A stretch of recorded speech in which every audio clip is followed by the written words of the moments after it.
Hi friends ಹಾಗೂ ಎಲ್ಲ ನನ್ನ ಕುಟುಂಬದವರೇ, ನಮಸ್ತೆ ಎಲ್ಲರಿಗೂ. ಹೇಗಿದ್ದೀರಿ ಎಲ್ಲರೂ? ನಾನಂತೂ ಸೂಪರ್ ಆಗಿದ್ದೀನಿ.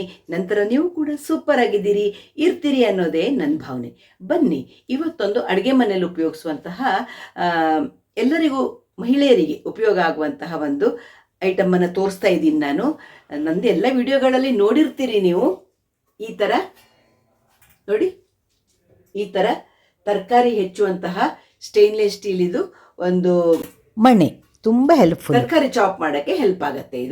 ಇದು ತುಂಬ ಯೂಸ್ಫುಲ್ ಫ್ರೆಂಡ್ಸ್. ಬರೀ ತರಕಾರಿ ಹೆಚ್ಚಕ್ಕಂತಲ್ಲ, ಚಪಾತಿ ಹಿಟ್ಟು ಕಲಸಕ್ಕೆ, ಆಮೇಲೆ ನೀವು ಚಕ್ಲಿ ಕೋಡ್ಬಳೆ ಎಲ್ಲ ಮಾಡುವಾಗ ಅದೆಲ್ಲ ಮಾಡಿ ಇಟ್ಕೊಳ್ಳೋಕ್ಕೆ, ಮೇಯ್ನ್ಲಿ ಜೋಳದ ರೊಟ್ಟಿ ಚಪಾತಿ ಹಿಟ್ಟು ಎಲ್ಲ ಕಲಿಸುವಾಗ ಇದ್ರ ಮೇಲೆ ಕಲಸಕ್ಕೂ ಆಗತ್ತೆ, ಲಟ್ಸಕ್ಕೂ ಆಗತ್ತೆ, ಎಲ್ಲವೂ ಆಗತ್ತೆ. ತರಕಾರಿ ಹೆಚ್ಚಕ್ಕೂ ತುಂಬ ಉಪಯೋಗ ಆಗತ್ತೆ. ಅದನ್ನು ನಿಮಗೆ ತೋರಿಸ್ಕೊಡ್ತೀನಿ, ಬನ್ನಿ ನೋಡಿ. ಇದಕ್ಕೆ ಈ ಕಡೆ ಈ ಥರ ಇರುತ್ತಲ್ವಾ, ಇದನ್ನು ಈ ಥರ ನೀವು ಸ್ಲ್ಯಾಬಿಗೆ ಹೀಗಿಟ್ಬಿಟ್ರೆ ಮುಗ್ದೋಯ್ತು. ಎಷ್ಟು ಚೆನ್ನಾಗಾಗತ್ತೆ ನೋಡಿ. ಈ ಥರ ಕೂತ್ ಬಿಡತ್ತೆ. ಇದ್ರ ಮೇಲೆ ನೀವು ತರಕಾರಿ ಹೆಚ್ಚಕ್ಕೆ ತುಂಬ ಉಪಯೋಗ ಆಗುತ್ತೆ. ಹಾಗೆ ಹಿಟ್ಟು ಹೀಗೆ ನಾದಕ್ಕೆ ಉಪಯೋಗ ಆಗತ್ತೆ, ಚಪಾತಿ ಲಟ್ಸಕ್ಕೆ ಉಪಯೋಗ ಆಗತ್ತೆ, ಎಲ್ಲದಕ್ಕೂ ಉಪಯೋಗ ಆಗುವಂತಹ ವಸ್ತು ಇದು. ನನ್ನ ಹತ್ರ ದೊಡ್ಡದೊಂದು ಈ ಥರದ್ದಿದೆ, ಆಮೇಲೆ ಚಿಕ್ಕದೊಂದಿದೆ, ಈ ಥರ ಚಿಕ್ಕದೊಂದಿದೆ. ಇದು ಸಣ್ಣ ಸಣ್ಣ ತರಕಾರಿ ಹೆಚ್ಚಕ್ಕೆಲ್ಲ ನಾನು ಉಪಯೋಗಿಸ್ತೇನೆ. ಜಾಸ್ತಿ ಹುಳಿ ಮಾಡೋಕ್ಕೆಲ್ಲ ತರಕಾರಿ ಹೆಚ್ಚುವಾಗ ಇದನ್ನೇ ಉಪಯೋಗಿಸ್ಕೊಳ್ತೇನೆ. ಬನ್ನಿ, ಈಗ ಇದ್ರ ಮೇಲೆ ನಾನು ತರಕಾರಿ ಹೆಚ್ಚಿ ತೋರಿಸ್ತೀನಿ. ನಾನೊಂದು ಪಾತ್ರೆಯಲ್ಲಿ ನೀರು ಇಟ್ಕೊಂಡಿದ್ದೀನಿ.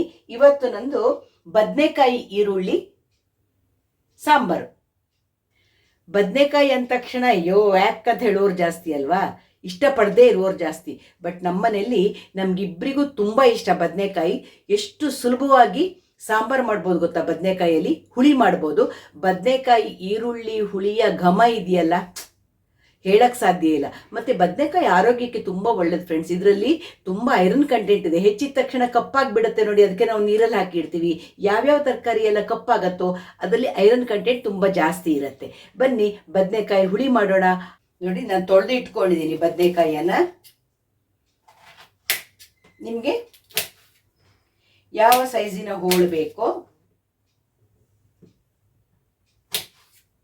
ಆ ಥರ ಹೆಚ್ಚಿ ಇಟ್ಕೊಳ್ಳಿ. ಬದನೆಕಾಯಿನ ಹೆಚ್ಚಿದ ತಕ್ಷಣ ಈ ಥರ ನೀರಿಗೆ ಹಾಕಿ ಇಟ್ಕೊಂಡ್ಬಿಡಿ.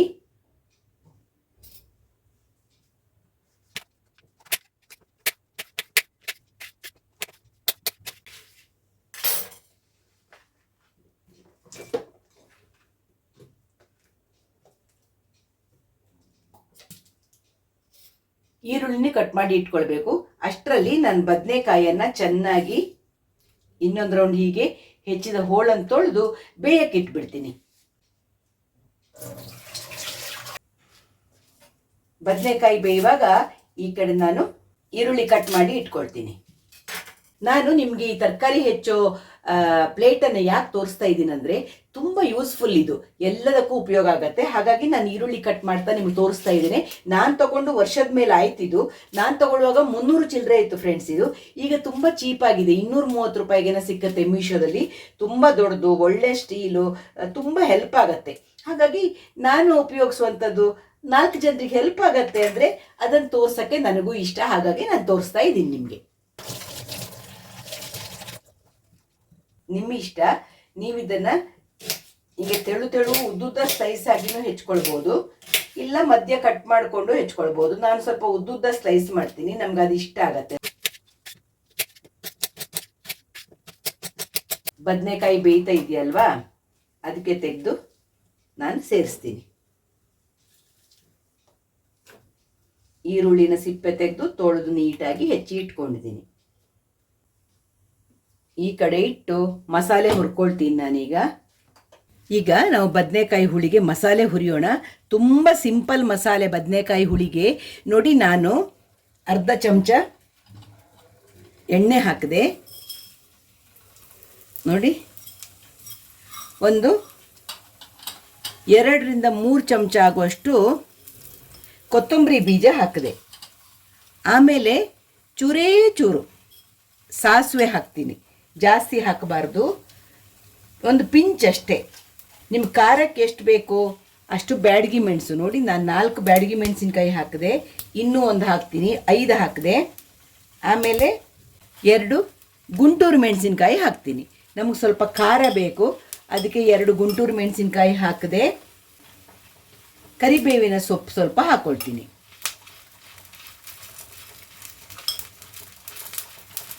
ಇಷ್ಟೇ, ಇನ್ನೇನು ಹಾಕಲಿಕ್ಕಿಲ್ಲ, ಇಷ್ಟೇ ಹಾಕಬೇಕು. ಹುರಿತದ್ದು ನಾನು ಗ್ಯಾಸ್ ಆಫ್ ಮಾಡಿದೆ, ತಣ್ಣಗಾಗಲಿ. ಮಿಕ್ಸಿ ಜಾರ್ ತಗೊಂಡೆ. ಮಿಕ್ಸಿ ಜಾರಿಗೆ ಒಂದಿಷ್ಟು ತೆಂಗಿನಕಾಯಿ ಹಾಕ್ಕೊಂಡೆ. ನಾವಿಲ್ಲಿ ಹುರಿದಿಟ್ಟ ಕೊತ್ತಂಬರಿ, ಬ್ಯಾಡಗಿ ಮೆಣಸಿನ್ಕಾಯಿ ಮತ್ತು ಗುಂಟೂರು ಮೆಣಸಿನ್ಕಾಯಿ, ಒಂದು ಪಿಂಚು ಸಾಸಿವೆ, ಕರಿಬೇವು ಇಷ್ಟಿದೆಯಲ್ಲ, ಇದನ್ನು ಮಿಕ್ಸಿ ಜಾರಿಗೆ ಹಾಕ್ಕೊಳ್ಳೋಣ. ಆಮೇಲೆ ಹುಳಿಗೆ ರುಚಿಗೆ ಎಷ್ಟು ಬೇಕು ನೋಡಿ, ಇಷ್ಟು ಹುಣಸೆ ಹಣ್ಣನ್ನು ನಾನು ಮಿಕ್ಸಿ ರುಬ್ಬಕ್ಕೆ ಹಾಕ್ತೀನಿ. ಇಲ್ಲಾಂದರೆ ನೀವು ನೀರಲ್ಲಿ ನೆನೆಸಿ ಅದರ ಪಲ್ಪ್ ಹಾಕಿದರೂ ಆಗತ್ತೆ. ಇವಿಷ್ಟನ್ನು ನಾನೀಗ ನಯಸ್ಸಾಗಿ ರುಬ್ಕೊಂಡು ಬರ್ತೀನಿ ಫ್ರೆಂಡ್ಸ್. ಮಸಾಲೆನ ನಯಸ್ಸಾಗಿ ರುಬ್ಬಿಕೊಂಡು ತಂದೆ ನಾನೀಗ. ನೋಡಿ, ಬದನೆಕಾಯಿ ಹೋಳು ಬೇಯ್ತಾ ಇದೆ ಅಲ್ವಾ, ಬದನೆಕಾಯಿ ಮತ್ತು ಈರುಳ್ಳಿ ಬೇಯ್ತಾ ಇದೆ. ಈಗ ನಾನು ಏನು ಮಾಡ್ತೀನಿ ಅಂದರೆ, ಸ್ವಲ್ಪ ಕರಿಬೇವನ್ನು ಬೇಯುತ್ತಿರುವ ಬದನೆಕಾಯಿಗೆ ಸೇರಿಸಿದೆ ನಾನು. ಅರಿಶಿನ ಪುಡಿ ಎಲ್ಲ ಸಾಂಬಾರಿಗೂ ನೀವು ಸೇರಿಸಲೇಬೇಕು.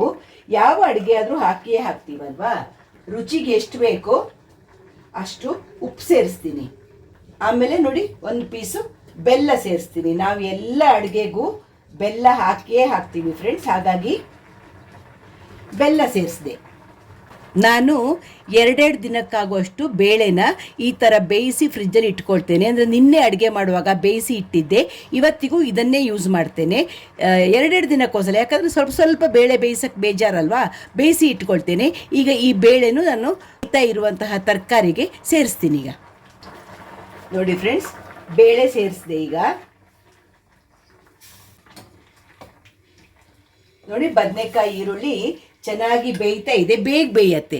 ಈಗ ನಾವು ರುಬ್ಕೊಂಡಿರೋ ಮಸಾಲೆ ಇದೆಯಲ್ಲ, ಈ ಮಸಾಲೆ ಸೇರಿಸ್ತೀನಿ ನಾನು.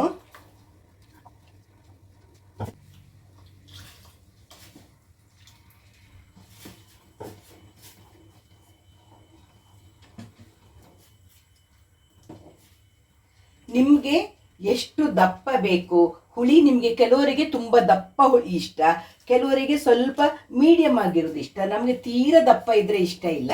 ನೋಡಿ, ಇದೀಗ ಕುದ್ದಾದ್ಮೇಲೆ ದಪ್ಪ ಆಗತ್ತೆ ಇದು. ಈಗ ನಾನು ಮೀಡಿಯಮ್ ರೇಂಜಲ್ಲಿ ಕುದಿಯಕ್ಕೆ ಇಟ್ಟಿದ್ದೀನಿ. ಚೆನ್ನಾಗಿ ಕುದ್ದು ಬಿಟ್ಟರೆ ನಮ್ಮ ಬದನೆಕಾಯಿ ಹುಳಿ ರೆಡಿ. ಕುದಿತಾ ಇರುವಾಗ ಕೊತ್ತಂಬರಿ ಸೊಪ್ಪನ್ನು ತೊಳೆದು ಸಣ್ಣ ಕಟ್ ಮಾಡಿ ಇಟ್ಕೊಳ್ತೇನೆ. ಹುಳಿ ಕುದ್ದ ಮೇಲೆ ಹುಳಿ ಮೇಲೆ ಹಾಕಿದ್ರಾಯಿತು. ನೋಡಿ ಫ್ರೆಂಡ್ಸ್, ಬದನೆಕಾಯಿ ಹುಳಿ ನೋಡಿ, ಬದನೆಕಾಯಿ ಈರುಳ್ಳಿ ಹುಳಿ ಕೊತ ಅಂತ ಕುದೀತಾ ಇದೆ. ತುಂಬ ಚೆನ್ನಾಗಿ ರೆಡಿಯಾಗಿಬಿಡ್ತು. ಎಷ್ಟು ಬೇಗ ಬದನೆಕಾಯಿ ಈರುಳ್ಳಿ ಹುಳಿ ರೆಡಿ ಮಾಡ್ಬೋದು ನೋಡಿ. ಈಗ ನಾನು ಮೇಲಿಂದ ಕೊತ್ತಂಬರಿ ಸೊಪ್ಪು ಹಾಕ್ತೀನಿ. ನಾನು ಮಧ್ಯಾಹ್ನ ಊಟ ಮಾಡುವ ಹೊತ್ತಿಗೆ ಅದಕ್ಕೆ ಒಗ್ಗರಣೆ ಮಾಡ್ತೀನಿ. ಇಂಗಿನ ಒಗ್ಗರಣೆ ಮಾಡ್ತೀನಿ. ಕರಿಬೇವು, ಇಂಗು, ಸಾಸಿವೆ ಹಾಕಿ ಒಗ್ಗರಣೆ ಮಾಡ್ತೇನೆ. ನೀವು ಮಸಾಲೆ ಹುರ್ಕೊಂಡ್ರಲ್ಲ, ಆ ಟೈಮಲ್ಲೂ ಇಂಗನ್ನು ಮಸಾಲೆ ಹುರಿಯುವಾಗಲೂ ಸೇರಿಸ್ಬೋದು. ಹಾಗೆ ಮಾಡಿದರೂ ಆಗತ್ತೆ. ಬದನೆಕಾಯಿ ಹುಳಿಗೆ ಇಂಗು ತುಂಬ ರುಚಿ ಕೊಡತ್ತೆ. ನೋಡಿ ಫ್ರೆಂಡ್ಸ್, ನಾನೀಗ ಗ್ಯಾಸ್ ಆಫ್ ಮಾಡಿದೆ. ನೋಡಿ, ಎಷ್ಟು ರುಚಿಯಾದಂತಹ ಬದನೆಕಾಯಿ ಹುಳಿ ರೆಡಿ ಆಯಿತು. ನೋಡಿದ್ರಲ್ವಾ, ಬದನೆಕಾಯಿ ಈರುಳ್ಳಿ ಹುಳಿ ಎಷ್ಟು ಸುಲಭದಲ್ಲಿ ಮಾಡ್ಬೋದು. ಬದನೆಕಾಯಿಯನ್ನು ಯಾಕನ್ನೋರೇ ಜಾಸ್ತಿ, ಆದರೆ ಅದು ಆರೋಗ್ಯಕ್ಕೆ ಅಷ್ಟು ಒಳ್ಳೆಯದು ಫ್ರೆಂಡ್ಸ್. ಯಾರೆಲ್ಲ ತಿನ್ನಲ್ಲ, ಇವತ್ತಿಂದ ಈ ಬದನೆಕಾಯಿ ಮತ್ತು ಈರುಳ್ಳಿ ಹಾಕಿ ಹುಳಿ ಮಾಡಿಕೊಂಡು ತಿಂದು ನೋಡಿ. ಮತ್ತೆ ಮತ್ತೆ ಮತ್ತೆ ಮಾಡ್ಕೊಂಡು ತಿಂತೀರಿ ನೀವು. ಇದಕ್ಕೆ ನಾನು ಕೊನೆಯಲ್ಲಿ ಇಂಗಿನ ಒಗ್ಗರಣೆ ಕೊಡಬೇಕು. ಅದನ್ನೊಂದು ನಾನು ಆಮೇಲೆ ಮಧ್ಯಾಹ್ನ ಊಟ ಮಾಡುವ ಹೊತ್ತಿಗೆ ಒಗ್ಗರಣೆ ಕೊಟ್ಕೊಳ್ತೀರಿ. ನೀವು ಒಗ್ಗರಣೆ ಬೇಡ ಅಂತ ಹೇಳುವವರು, ನಾವು ಮಸಾಲೆ ಹುರಿದುವಲ್ಲ, ಕೊತ್ತಂಬರಿ ಮತ್ತು 1 ಪಿಂಚ್ ಸಾಸಿವೆ, ಬ್ಯಾಡಗಿ ಮೆಣಸಿನ್ಕಾಯಿ, ಗುಂಟೂರು ಮೆಣಸಿನ್ಕಾಯಿ, ಕರಿಬೇವು ಹಾಕಿ ಹುರಿಯುವಾಗ ಸ್ವಲ್ಪ ಇಂಗು ಸೇರಿಸಿ ಬಿಡಿ. ಹುರಿವಾಗಲೇ ಸೇರಿಸ್ಕೊಂಡ್ಬಿಡಿ. ಆವಾಗಲೂ ರುಚಿಯಾದ ಬದನೆಕಾಯಿ ಹುಳಿ ರೆಡಿ. ನೀವು ಮಾಡ್ಕೊಂಡು ಟ್ರೈ ಮಾಡಿ. ಹಾಗೆ ಈ ತರಕಾರಿ ಹೆಚ್ಚುವಂತಹ, ಎಲ್ಲರಿಗೂ ಉಪಯೋಗ ಆಗುವಂತಹ ಸ್ಟೀಲಿನ ತರಕಾರಿ ಹೆಚ್ಚುವ ಮಣೆನೂ ನಾನು ತೋರಿಸಿದೆ. ತುಂಬ ಚೆನ್ನಾಗಿರುತ್ತೆ. ತುಂಬ ಕಡಿಮೆಗಿದೆ ಮೀಶೋದಲ್ಲಿ. ನೀವು ಬೇಕಿದ್ರೆ ಲಿಂಕ್ ಕೊಟ್ಟಿರ್ತೇನೆ, ನೀವು ಬೇಕಿದ್ರೆ ಪರ್ಚೇಸ್ ಮಾಡ್ಬೋದು ಅಂತ ಹೇಳ್ತಾ ಸಿಗೋಣ. ಬದನೆಕಾಯಿ ಹುಳಿ ಯಾರೆಲ್ಲ ಟ್ರೈ ಮಾಡಿದ್ರಿ, ರುಚಿ ಆಯ್ತಾ ಇಲ್ವಾ ಅದನ್ನು ಕಮೆಂಟ್ ಬಾಕ್ಸಲ್ಲಿ ಖಂಡಿತ ಕಮೆಂಟ್ ಮಾಡಿ. ಸಿಗೋಣ ಒಳ್ಳೊಳ್ಳೆ ವಿಡಿಯೋಗಳ ಜೊತೆ. ಬಾಯ್ ಎಲ್ಲರಿಗೂ. ನಮಸ್ತೆ.